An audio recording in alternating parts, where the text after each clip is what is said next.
रात्रंदिवस बंधूंना दोष देणारा खाली टाकण्यात आला आहे. कोण आहे हा? सैतान.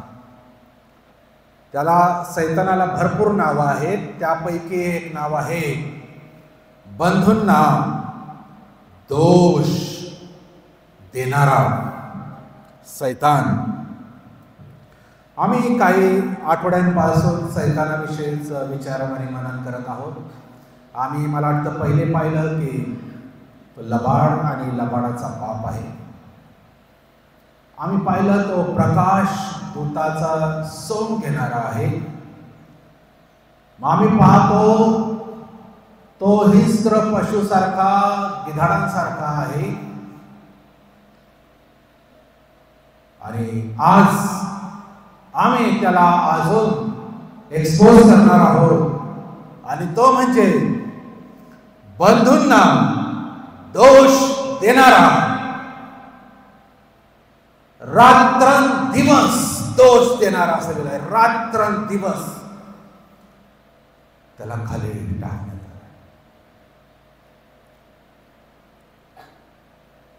बंधू कोण? आम्ही. त्यांना देवासमोर दोष लावण्याची देखील हिंमत तो करतो. माणसांसमोर तो जाऊ द्या, देवासमोर, आणि ते पण रात्रंदिवस तो दोष लावत आहे.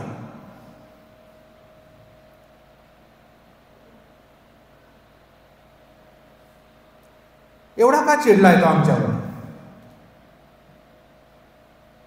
एवढा का रागवलेला आहे तो आमच्यावर? तो आमचा द्वेष एवढा का करतो की तो दोष देणं थांबत नाही?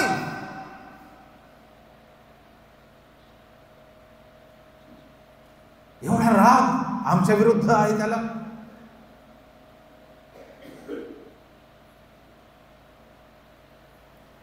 सैतान आणि त्याचे खाली टाकलेले जे सर्व देवदूत आहे, 1/3 करोडो करोडोच्या संख्येमध्ये, मोजू शकत नाही म्हणून ते दिले 1/3 करोडोच्या संख्येने, आम्ही मोजू शकत नाही. एवढे सर्व देवदूत त्याच्या समवेत खाली टाकले आणि त्यांना राग याचा आहे. आम्हाला तर खाली टाकलं, परंतु या मानवांना, मनुष्याला देवाने त्याच्या प्रतिरूपाचं घडवलं. त्या मनुष्यामध्ये स्वतःला प्राण श्वास त्याने टाकला. त्या मनुष्याला देवाबरोबर सहभागिता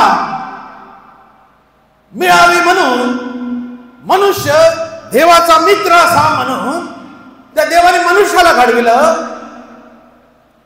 यांनाच फक्त बोलल्याने निर्माण झाले, मनुष्याला त्यांनी स्वतःच्या हाताने घडविलं. बघा फरक.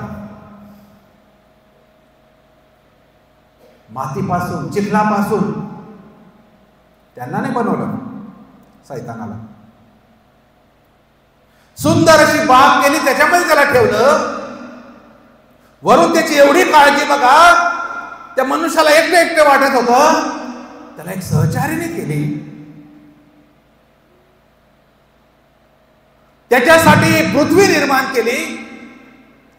त्याला उपभोगता यावं म्हणून सर्व सृष्टी, झाड, हे जनावर त्याने निर्माण केले. समुद्र निर्माण केला, समुद्रातले सर्व जलचर निर्माण केले. याच्यासाठी काय नाही केलं. परत ते मनुष्य चुकले, ते पडले.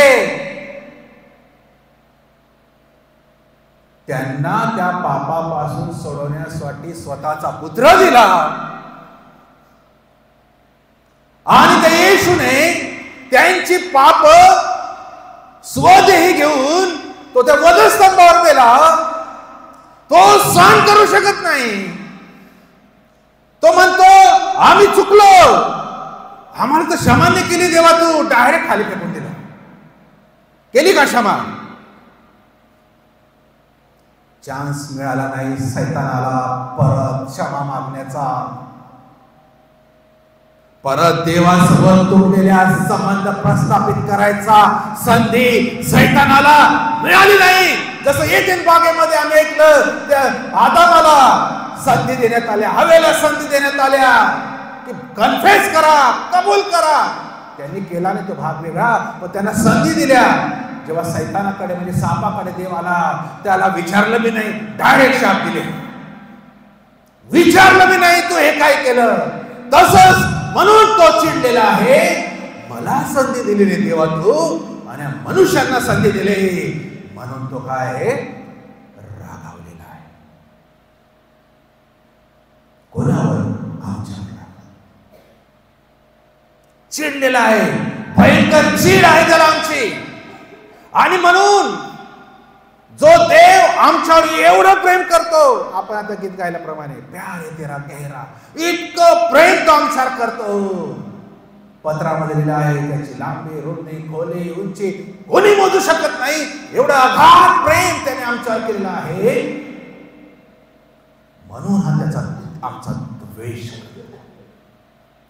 वरून देवा तू त्यांच्यासाठी योजना राबविली की आता त्यांच्या मृत्यूनंतर त्यांचे आत्मे सदैव तुझ्याजवळ असावे जिथे मी होतो. म्हणून त्याच्या सर्व शक्तीनुसार तो आम्हाला त्याच्याजवळ खेचून जे शेवटलं डेस्टिनेशन आहे, ठिकाण नरक, त्याच्यामध्ये जास्तीत जास्त मनुष्याचे आत्मे खेचण्याचा प्रयत्न तो आज करत. आणि म्हणून तो स्वर्गाकडे जातो आणि देवाला सांगतो, आम्हाला तो रात्र दिवस आमच्यावर दोष लावतो, आमच्यावर शाप टाकतो, आमचं वाईट व्हावं म्हणून तो सतत चिंतित असतो. म्हणून प्रियानो, जशी कोंबडी आपले पिलं आपल्या पंखाखाली एकवटते, आम्हाला याची गरज आहे. तो आम्हाला दबलेला आहे, कारण तो भावांना दोष देणार आहे, दोष देणार आहे.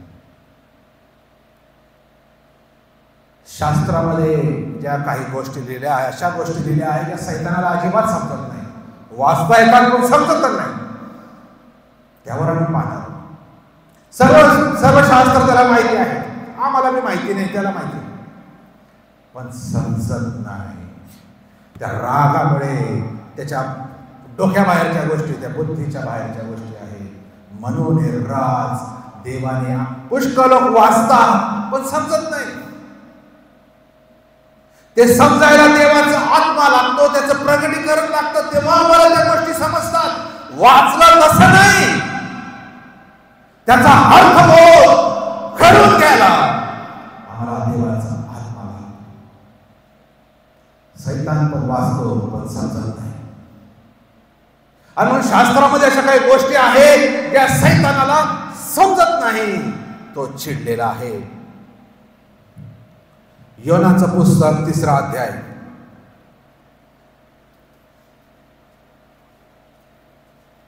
योना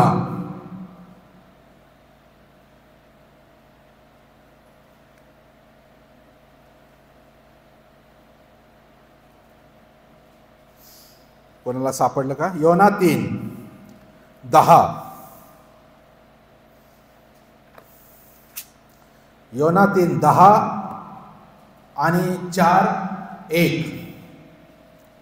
देवाने त्यांचे वर्तन पाहिले, म्हणजे अर्थात ते आपल्या कुमार्गापासून वळाले आहेत हे पाहिलं, तेव्हा त्यांच्यावर अरिष्ट आणील असे जे तो म्हणाला होता त्याविषयी तो अनुताप पावला आणि त्याने त्याचवर ते आणले नाही.